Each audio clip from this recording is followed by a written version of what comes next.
अहमदनगर शहरात पुन्हा वातावरण तापले। रामवाडी परिसरातील तरुणांनी कोठला परिसरात एकाच्या घरात घुसून मारहाण व तोडफोड।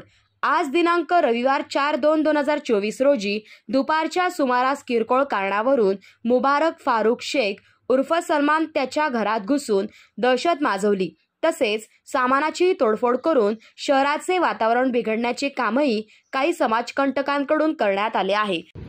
मेरा नाम शेख मुबारक फारूक, मैं रहने को कोटले में है। मैं बारेमाम दरगाह के पीछे साइड रहने को है। उधर कुछ लोग आए, 10-15 लोग, हाथ में तलवार डंडे वो लेकर आए। मेरे को मारने की ये कोशिश करे, दहशत निर्माण करने की ये करे, तोड़फोड़ घर में वो सब करे। और जैसे जैसी पब्लिक जमा होने लगी वैसा निकल गई।